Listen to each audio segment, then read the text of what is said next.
problema de riesgo sísmico en el Perú. Ya contamos con la presencia del ingeniero Carlos Casabone. El ingeniero Carlos Casabone es ingeniero civil egresado de la Universidad Nacional de Ingeniería. Tiene una maestría en el Instituto de Georgia en Atlanta. Ejerce su profesión como consultor, profesor, autor e investigador.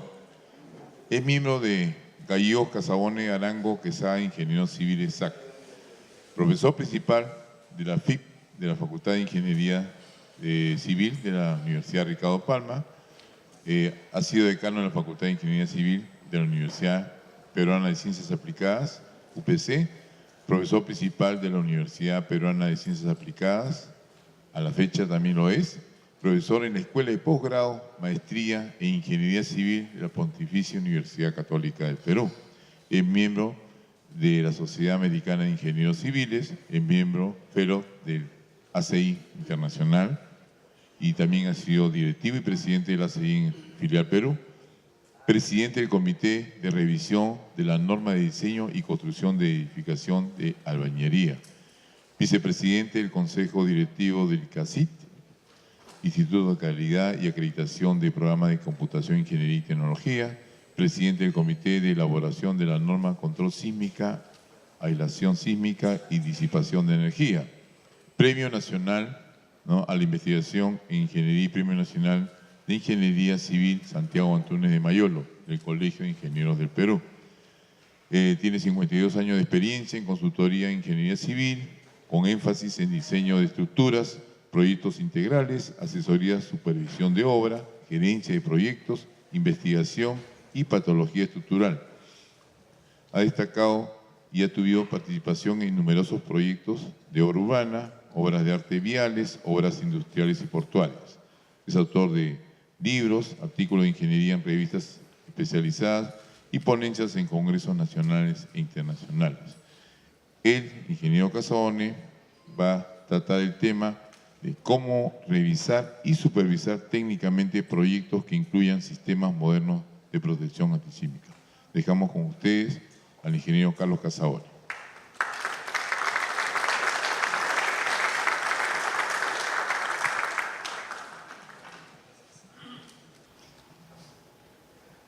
¿Por qué proteger sísmicamente una edificación? Los reglamentos que tenemos, todos ellos, a nivel mundial, tienen la filosofía que conocemos, que para sismos leves no debe haber daños, para sismos frecuentes y de magnitud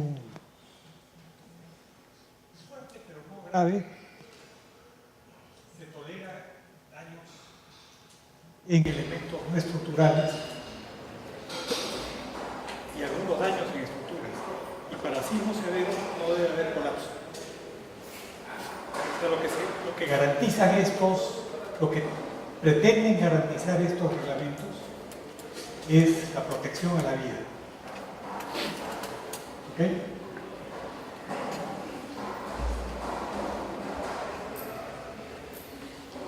Pero con los dispositivos de control sísmico lo que se pretende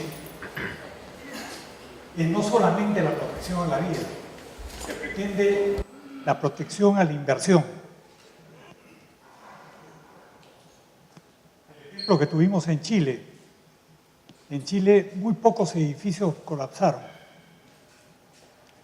En realidad uno solo colapsó, otros tuvieron que ser demolidos porque estaban muy dañados, pero infinidad de edificios de vivienda tuvieron que ser desocupados porque tenían daños estructurales que obligaban a reparaciones extensas y otros porque tenían daños en el contenido, tabiquerías, etcétera, que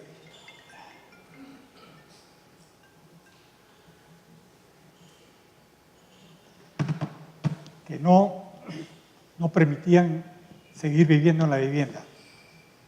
Y esto con consecuencia, muchas de esas propiedades, unas eran compradas, estaban pagando las mensualidades, otras eran alquiladas, pero el que compró su vivienda y tenía que desocuparla,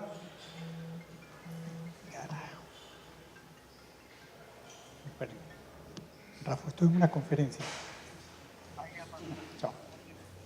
Chao, chao. Ya, perfecto. Un hijo.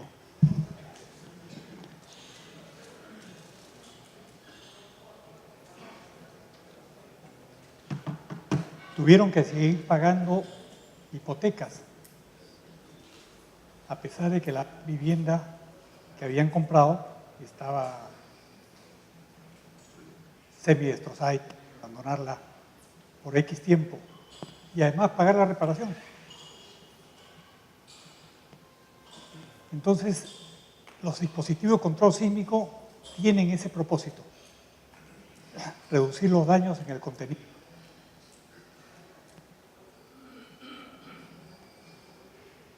Se reducen costos y tiempo de reparación y se protege la operación, o sea, no se tiene que abandonar el edificio sigue operando. Ese es el propósito.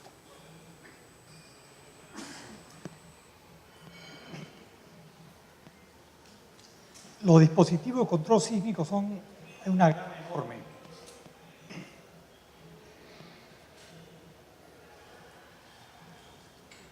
Y son de dos tipos. Son dispositivos que disipan energía sísmica, es decir, aumentan el amortiguamiento de la estructura.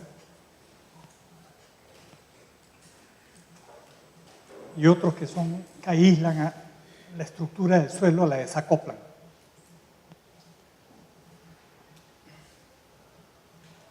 O sea, los dispositivos de disipación de energía lo que hacen es aumentar el amortiguamiento. Este es su espectro de diseño, que realmente es un amortiguamiento de 5%. Podemos aumentarlo 10 hasta 15%. Este es el diseño. Aumentamos el amortiguamiento y bajamos acá. Entonces la fuerza sísmica con un determinado periodo, en vez de estar por aquí, va a estar por acá. Con disipadores de energía, lo que logramos no es una protección total. El disipador de energía aumenta el amortiguamiento, pero no desacopla a la estructura del suelo.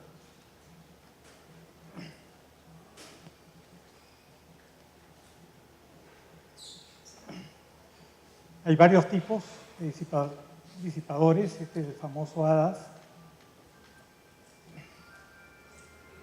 que funciona. Aquí lo vemos un marco. Si esto se mueve, este dispositivo se va moviendo aquí, afluencia, y esto fluye y va disipando energía.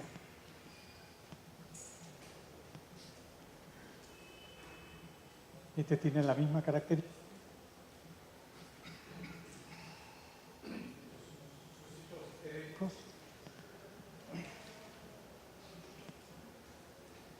Este es un disco elástico, que hay una sección de los elementos.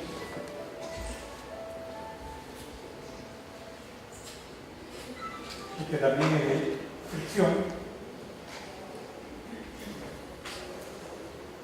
Todos estos elementos que hemos visto,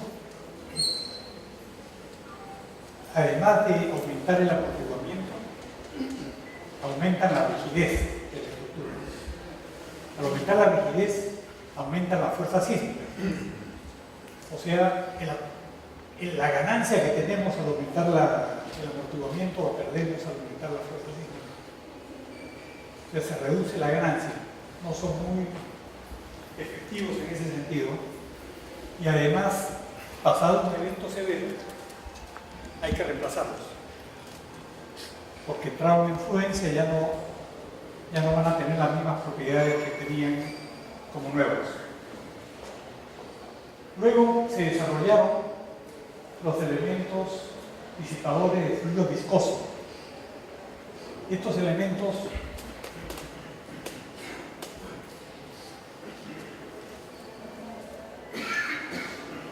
no aumentan la rigidez de la estructura. O sea, la rigidez de la estructura queda la misma que uno te con ellos o sin ellos. Son como un amortiguador de auto de doble efecto, con un líquido de silicona. Se coloca en diagonales, chevron o cruzadas, y se usa para disminuir las fuerzas sísmicas y para aumentar el confort, para disminuir los desplazamientos del edificio. En la torre del Banco de la Nación la usamos en los últimos 8 pisos para reducir los desplazamientos en la parte alta del edificio, en una sola de las direcciones, en esta dirección más corta.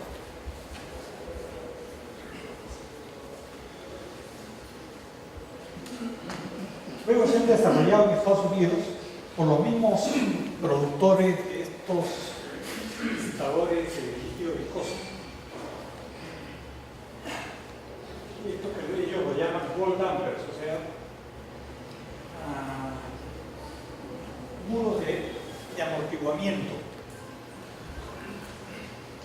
Son láminas de acero que van metidas dentro de otra lámina de acero que es como un estuche.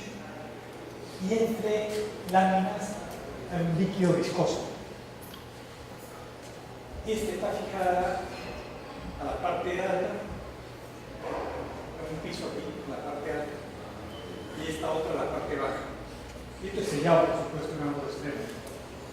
Cuando viene el sismo, se produce una fricción entre estas láminas y el líquido viscoso, produce un amortiguamiento muy similar al que produce el líquido viscoso, los amortiguadores, como hemos visto anteriormente, pero muy efectivos y no crean tanto trauma arquitectónico porque reemplazan a tabiques de arquitectura. Ya no tenemos las cosetas, son más caros, pero es un nuevo desarrollo.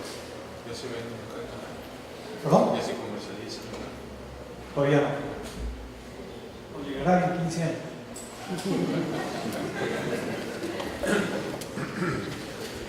Y todo hay un aparejo para prueba de estas. Acá está el líquido viscoso de pórtico de reacción.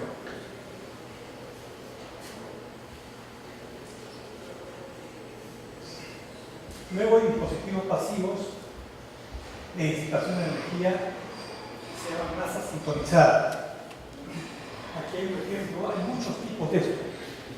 Hay masas que se colocan en las partes altas de los edificios y que están sobre aisladores, de manera que si se mueve el edificio, la masa por inercia se queda y va disipando energía. Este es un edificio famoso en Taiwán, que es un péndulo que acciona, tiene disipadores de energía aquí, en la parte baja, y es básicamente para restringir el movimiento de viento, no para sismos.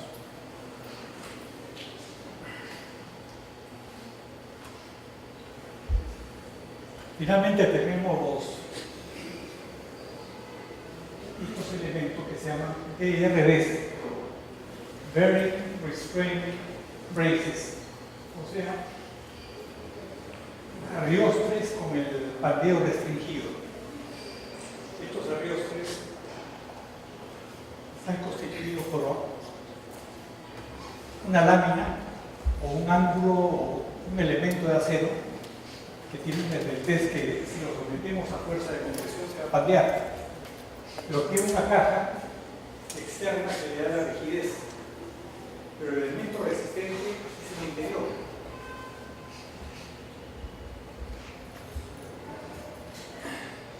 Estos no tienen tanto amortiguamiento como lo del líquido viscoso, pero son efectivos para ciertas aplicaciones.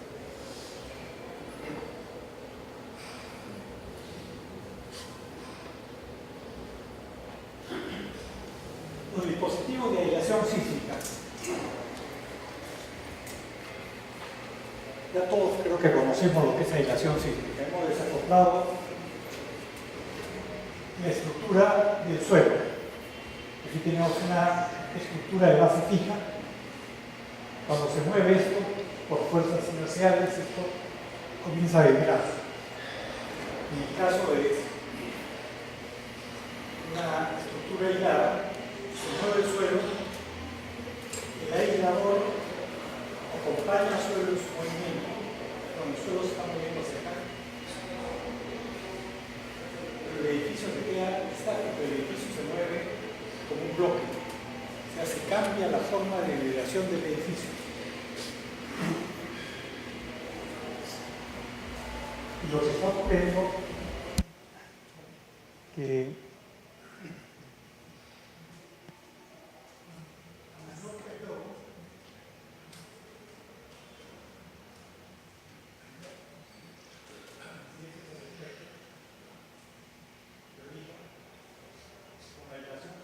podemos aumentar el amortiguamiento y bajar el espectro hasta 30% más o menos, no más de eso. Puede causar problemas en la propia estructura.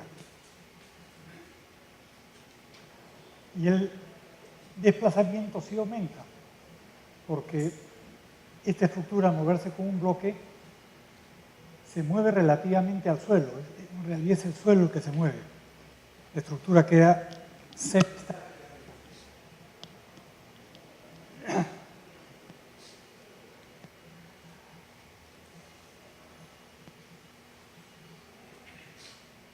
La aislación sísmica ha funcionado muy bien en países como Japón, Estados Unidos, Chile.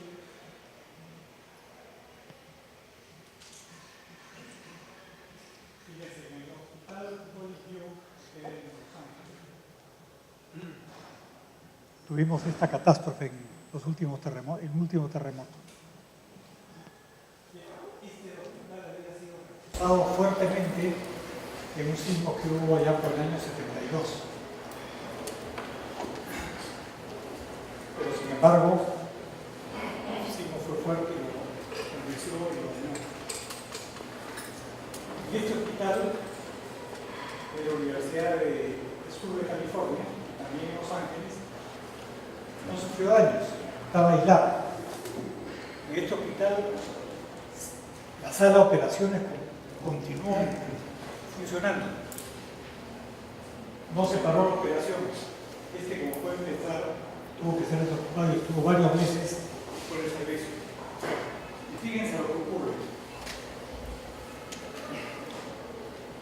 La aceleración en el suelo de esta magnitud generalmente ocurre una amplificación en la parte alta. En una estructura convencional puede ocurrir amplificaciones de hasta 250%.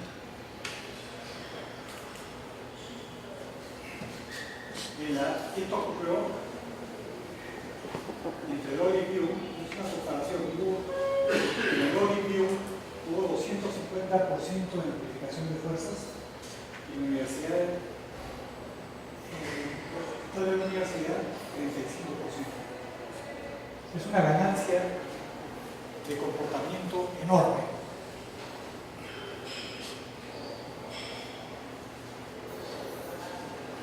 Bueno, acá muestro una foto de todo lo que ocurre con un terremoto.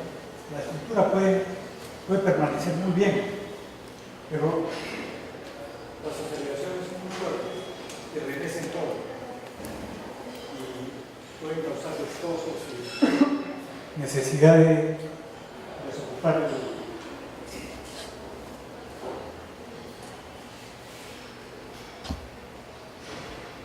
Los dispositivos de aislación. Hay diversos tipos, diversos fabricantes, diversas patentes en diferentes países. Aquí en Perú se conocen dos tipos. Uno de ellos es el de los elastoméricos, que son bloques de caucho con láminas de acero inoxidable vulcanizadas de recubiertas con caucho y tienen generalmente un núcleo de plomo. Y finalmente acá tienen dos láminas de acero para las gruesas. A la derecha está más el ensayo que vamos a ver luego.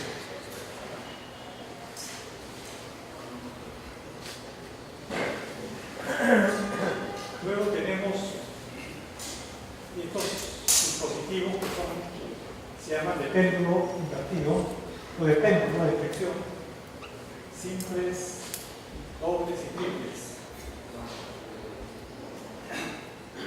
Y estos son deslizadores, sliders. Son dos láminas y una está sobre la otra y tienen un ligero péndulo que recorre este camino. O sea, esa espiral les permite desplazarse con el sismo.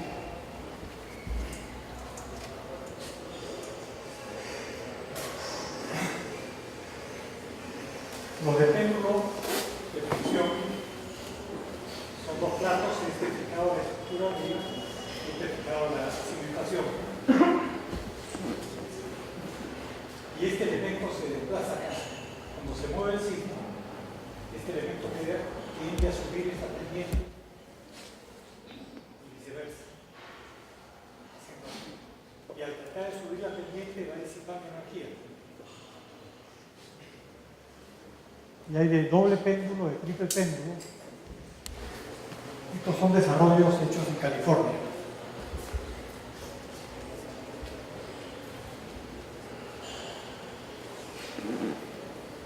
¿Qué logramos con la disipación? Número 1, reducir la participación de los modos de vibración superiores. La estructura ya no se culebrea en altura, sino se mueve como un bloque.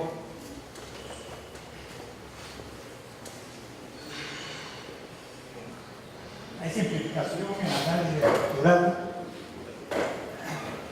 preliminar para conocer las características de la estructura generales que nos sirven para el prediseño de la base aislada. Hay una reducción considerable de aceleraciones y fuerzas sísmicas. Así también reducción de las distorsiones del piso. Un piso ya no se mueve respecto al otro. Muy ligero el movimiento. Todo movimiento de bloque.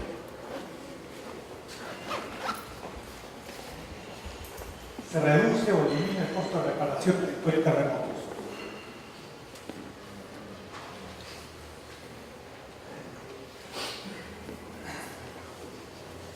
Incrementa el amortiguamiento. Lo sensato es quedarse un 25%.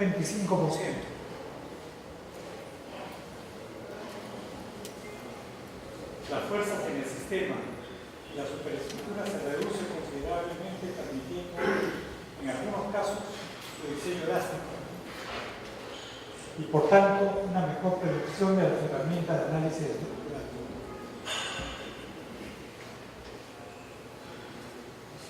Se logra continuidad de los servicios luego de un terremoto. Pero esto no basta un buen diseño de estructura, sino también de los elementos estructurales. Se mejora el confort. Ya no se siente pánico, el pánico desaparece en el caso de un terremoto.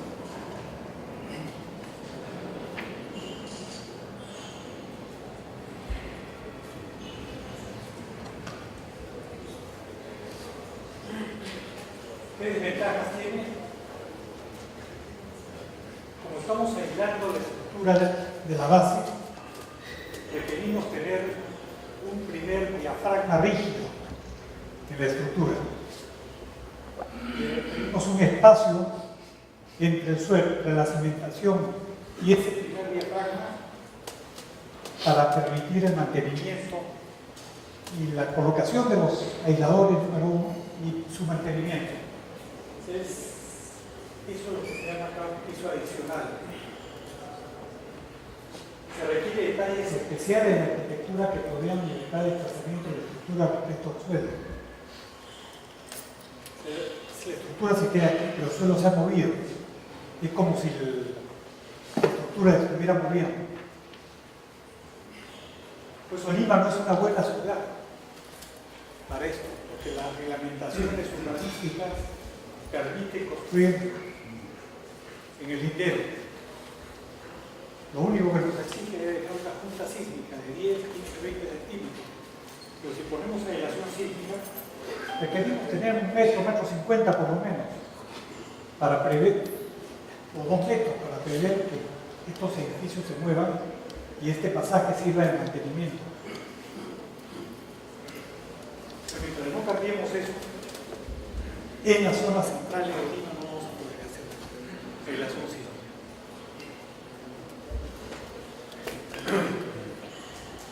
Se requiere detalles especiales de instalaciones que permitan libertad de desplazamiento de la estructura respecto al suelo. Porque todo debe ser, esta estructura se va a mover en un bloque. Y si tenemos tuberías fijas que conecten el suelo con la estructura, no hay una tolerancia, libertad de movimiento, se van a romper. Pero todo esto son tecnologías que ya están desarrolladas y esto se compra por catálogo hoy en día. Se incrementa el presupuesto de la obra. Sin embargo, no podemos pensar que es el mismo edificio, ya que su performance es totalmente diferente. ¿Y cuánto es el incremento?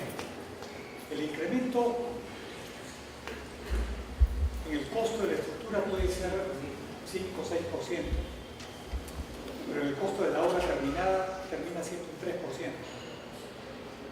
Y si es un hospital, se pierde el incremento. Un hospital cuesta por sus instalaciones más que por su obra muerta. Igual ocurre en un hotel o un edificio institucional.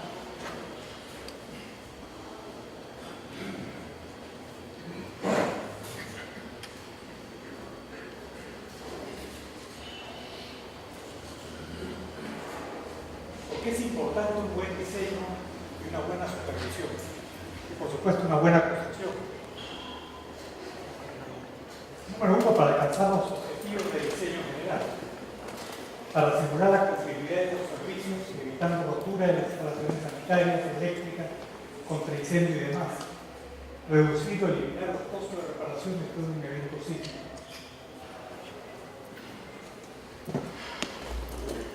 ¿Qué debemos revisar en la etapa de diseño? En la etapa de diseño, el proyectista va a definir las características del sistema de aislación. Va a definir las dimensiones aprox, diámetro, altura del aislador. Va a definir las rigideces del aislador. Por supuesto la resistencia, porque tiene que darle al fabricante la carga vertical que va a resistir ese aislador.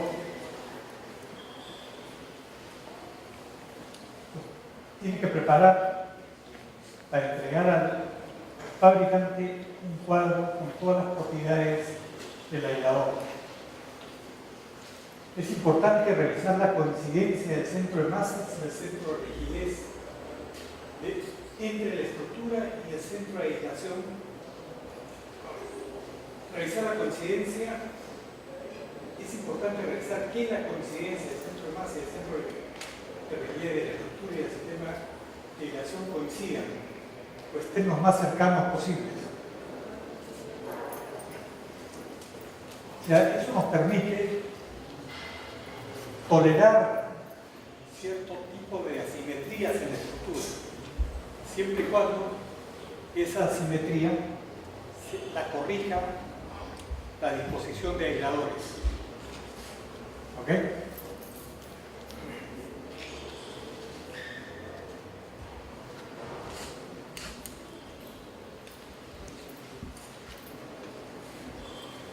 Hay que hacer en el diseño un análisis táctico previo del sistema aislado para tener una idea general de la masa del edificio y los valores iniciales de la rigidez y amortiguamiento requeridos.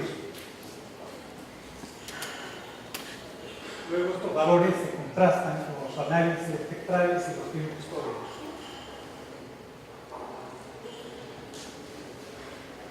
Luego hay que revisar que en el diseño de la cementación, subestructura y el techo sobre el sistema de aislamiento se hayan considerado los efectos T delta. Aquí, el T delta, que hay una delta entre la carga superior, el eje de la carga vertical corriente y el eje del pedestal donde está apoyado el aislador. Eso hay que verificarlo para que el aislador no se patee lateralmente. Igual ocurre en los sistemas de péndulo.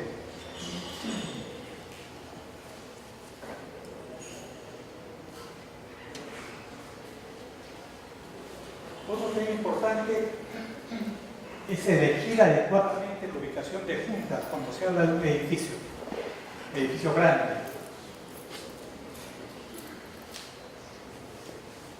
Una buena ubicación de juntas en un edificio como este es la caja de ascensor. Podría ser aquí. La junta donde ubicamos los aisladores. Si desacoplamos el edificio a nivel del suelo, de calle.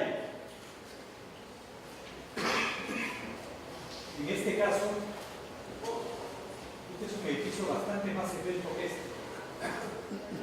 Probablemente en este edificio tengamos tracciones y debemos evitar las tracciones, los aisladores. El aislador preferentemente tiene que trabajar a compresión y a cortante, por no a tracción. En este caso, si colocamos aisladores acá, los elementos de circulación vertical como sensores van a ir colgados. Van fijados a la estructura aquí, en esta parte cuelgan y tienen sus espacios para el movimiento lateral.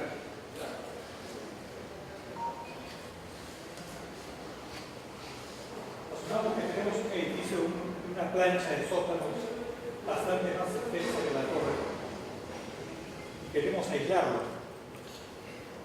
Podríamos elegir una solución aquí, dejar el espacio de movimiento aquí y aquí, y esto no lo aislamos, tampoco lo aislamos. Si aislamos todo, tenemos que separarlo de la estructura y eso nos obligaría a construir muros permanentes acá que tienen que ser anclados con anclajes permanentes. Y al hacer anclajes permanentes estamos comprometiendo al vecino probablemente. Hay mil opciones en esto y hay que buscar la solución que nos lleve a una estructura, a la mejor estructura posible y al menor costo posible.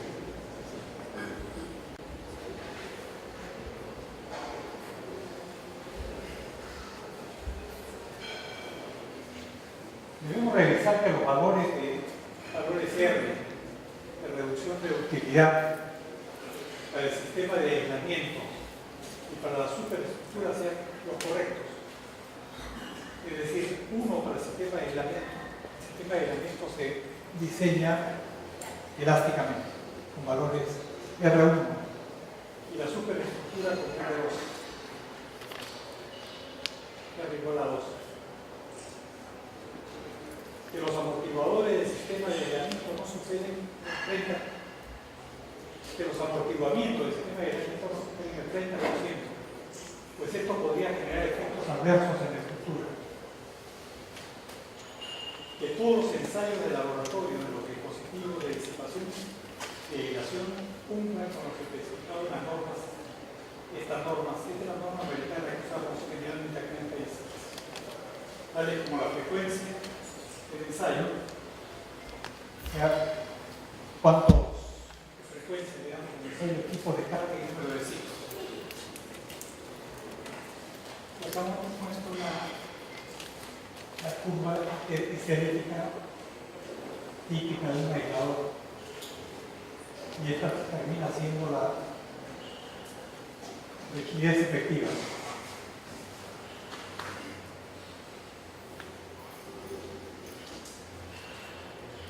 El fabricante va a elaborar estos planos, un plano de fabricación, en lo que nos da las dimensiones de la aisladora que se implanta, se ve este dibujo cuadrado, que son las planchas de arriba y abajo, la disposición de los pernos, las capas de caucho y de acero, las características del caucho,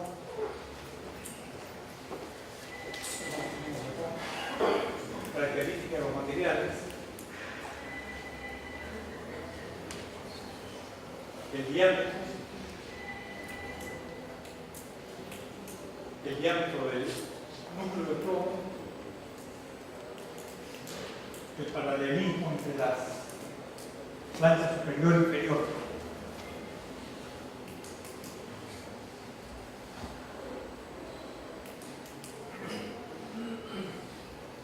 En laboratorio se ensaya los especímenes, prototipo de cada proyecto. ¿Cómo es este ensayo?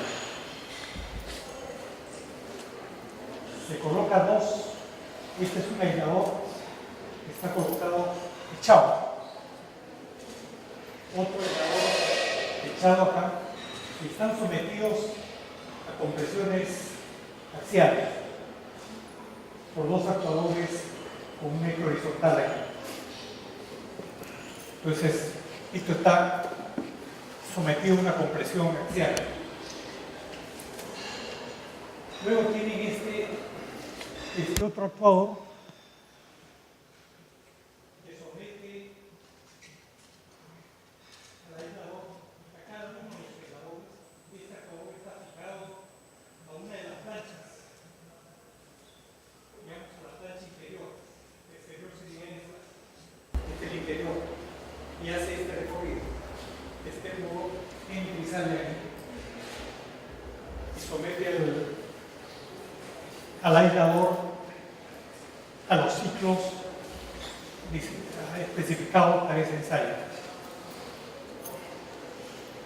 Y para la fuerza de sismo especificada, la fuerza de diseño, el sismo diseño y el sismo máximo.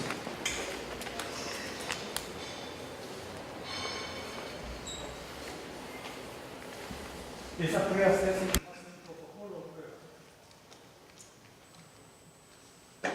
Esta es información que manda el fabricante al proyectista previamente a la prueba, y el proyectista va al sitio a mirar y verificar las condiciones de la prueba y los resultados de la prueba.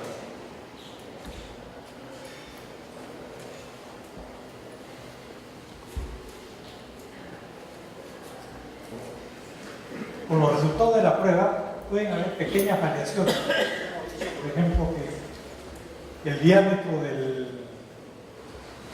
del aislador sea 92 centímetros. Pero el fabricante nos da 90 centímetros. ¿Es eso bueno o malo? ¿Nos está engañando el fabricante o no? En realidad no, porque lo que interesa son las propiedades de rigidez, de frecuencia, carga axial, todas estas propiedades que nosotros hemos medido y que se tienen que cumplir. No necesariamente la geometría.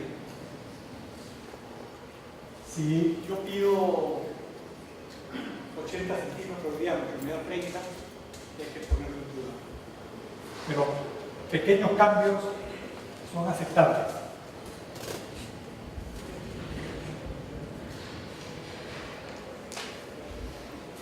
El proyectista tiene que darle al fabricante un cuadro completo con las especificaciones de cada uno de los aisladores por tipo,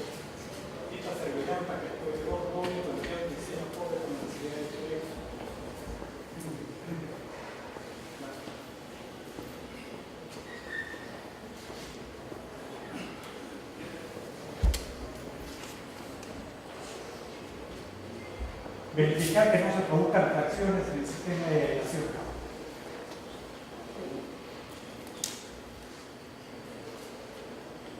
Lograr con los arquitectos detalles que se adecúen a una edificación aislada. Una edificación aislada debe tener holguras suficientes aquí que permitan que el suelo, al moverse, no toque la estructura.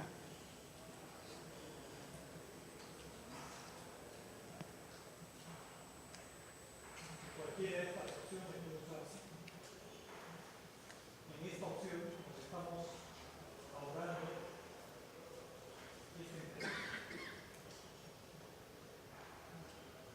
lo requerimos que estas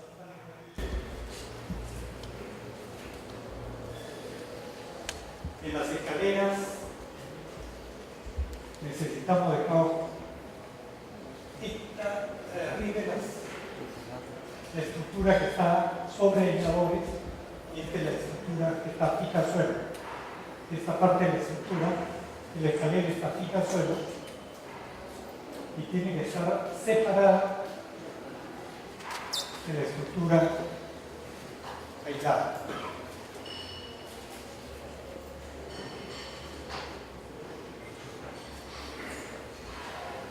Los ascensores, esta estructura tiene los aisladores aquí y el ascensor tiene que colgar de la parte de la estructura aislada. El ascensor tiene que moverse como bloque con la estructura aislada.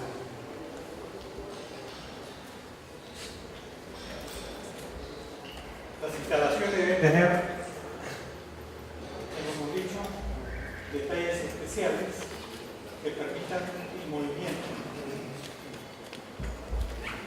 Bandejas que permitan el movimiento y no destrozarse ni con el movimiento lateral ni con el movimiento axial.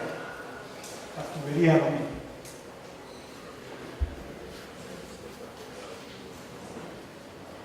Ahora vayamos a la instalación en campo.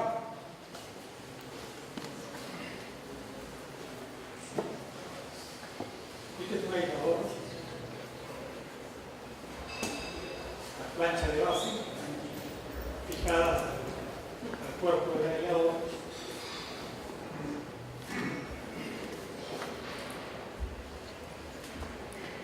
Este es el aislador que tiene pernos de fijación. Perno de fijación arriba y un grau en la parte baja. Todo el proceso de instalación tiene características particulares. Número uno, los pernos que andan en el pedestal inferior y en la estructura arriba tienen conectores. Y esta plancha viene inicial y los conectores, vamos a ver el siguiente.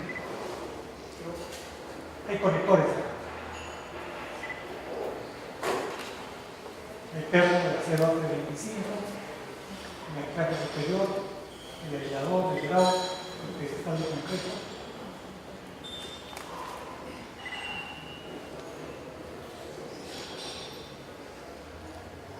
Previamente al vaciado del pedestal, hemos colocado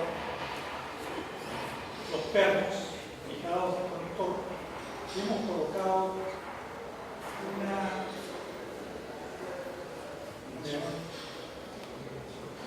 plancha así en forma circular. Es un escantillón que nos permita fijar la ubicación de los pernos. Una plantilla que tiene pernos que están roscados también y fijados al conector. Por supuesto, tenemos que tener refuerzo transversal para tomar lo importante que va a transmitir la estructura a este aislador pedestal.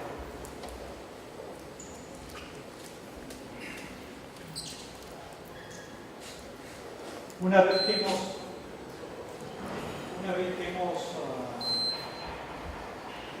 llenado, vaciado el pedestal.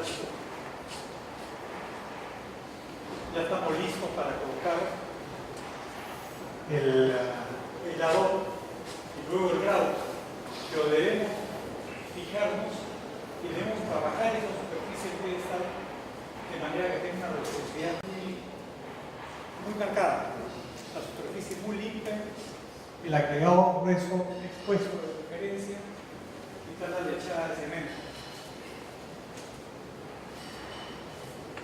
Se coloca el aislador y acá está el espacio para la colocación del grout. Cuando ponemos el grout, debemos tratar de quitarle todo el aire que lleva incluido. Y por eso hay una técnica de pasar unos alambres, correr alambre para sacar el aire, porque el aire puede dejar burbujas en esta superficie.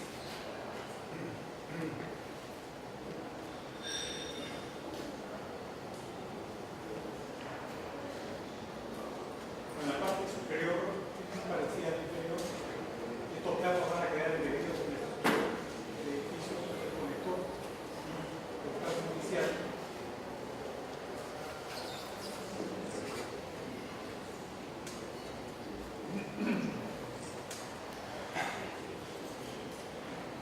Este es un cuadro que nos muestra los ajustes de los pernos. Y nos da los torques y la tensión. Y tenemos dos tipos de ajuste. Uno si el perno esté cansado y otro si el perno esté seco, no esté cansado. Pero las fuerzas en un caso y en otro son bastante diferentes. Lo lógico y lo preferible es que siempre esté cansado.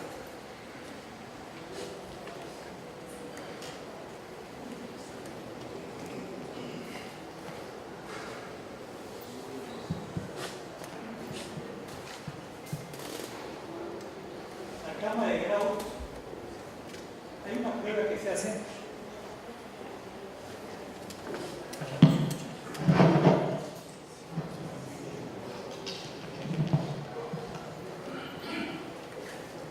Es que la cama es la superficie superior de un grout.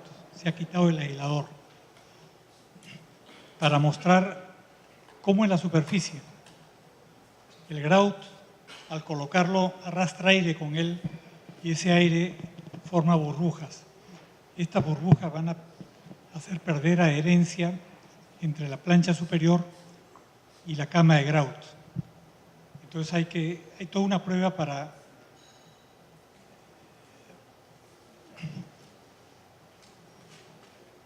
con una plantilla de alambre. Se fija un área más o menos de 5.000 milímetros cuadrados y se cuenta la cantidad de vacíos. Hay toda una especificación en esto. Si esto no excede cierto número, 100 centímetros cuadrados o etcétera de burbujas, está bien, el procedimiento ha sido bueno. Si no está bien, hay que sacar ese grout y poner uno nuevo. Entonces hay que medir en la profundidad de las burbujas.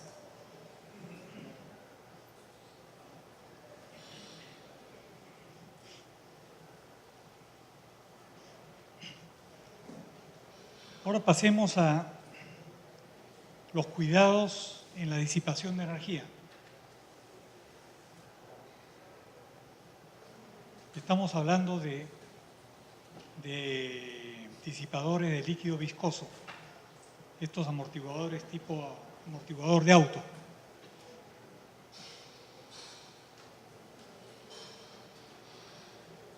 Número uno, debe fijarse que todo el procedimiento de diseño se rija bajo la norma norma americana, que es la que estamos siguiendo en estos momentos mientras se elabora la norma peruana.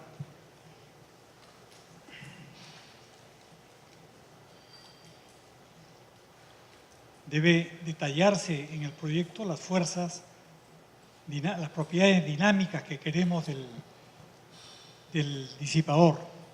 La fuerza axial, coeficiente de amortiguamiento, exponente de velocidad alfa, el stroke, o sea, el recorrido que va a tener este amortiguador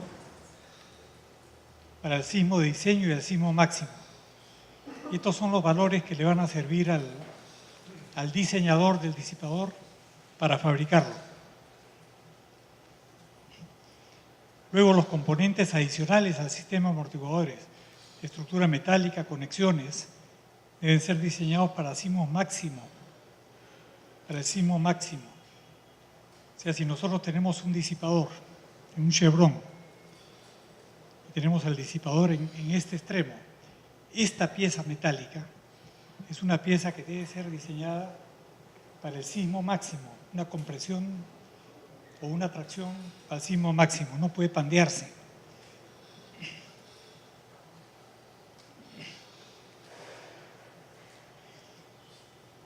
Eso era con relación al diseño.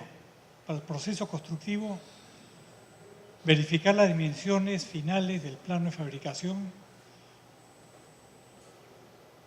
para compatibilizar con las dimensiones de la estructura metálica.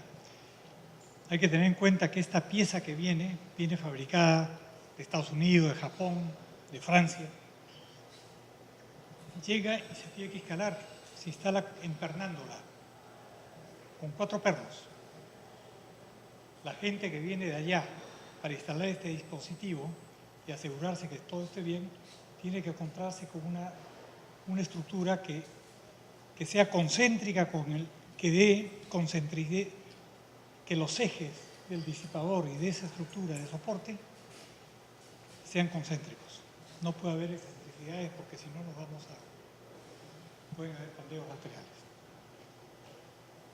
Para efecto de montaje, en el caso que el disipador no se encuentre en obra, se pueden colocar distanciadores metálicos o falsos disipadores para respetar la distancia de ensamblaje hasta que llegue el disipador a obra.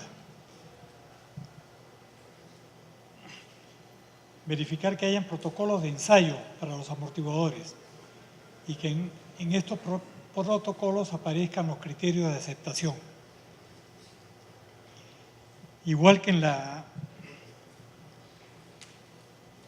los aisladores, hay que hacer pruebas de los prototipos. Y el prototipo se elige aleatoriamente. Y el proyectista tiene que ir a verificar esto, como representante del propietario, ¿no?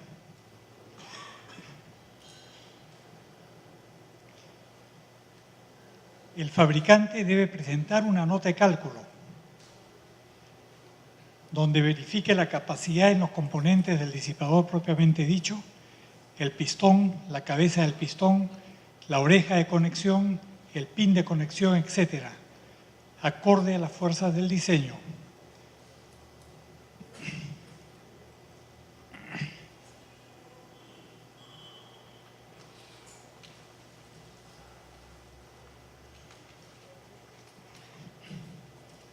Los ensayos deben basarse en demostrar 2 características: que el disipador sea capaz de trabajar con la fuerza, velocidad, energía, recorrido, stroke, que ha sido calculada, para lo cual se exigirá las curvas histeréticas de los ensayos, teniendo en cuenta que los rangos de variación típicos en fuerzas puede llegar hasta como máximo 15%. Que el disipador no muestre riesgo de fugas del fluido frente a solicitaciones extremas. Todo disipador debe disponer un ensayo que verifique esta característica para evitar fugas en los sellos. Generalmente es un ensayo a una presión de 15.000 libras.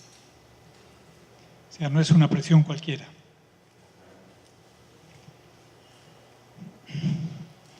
Y para el ensayo mismo hay que verificar que los equipos de laboratorio estén calibrados por un laboratorio externo.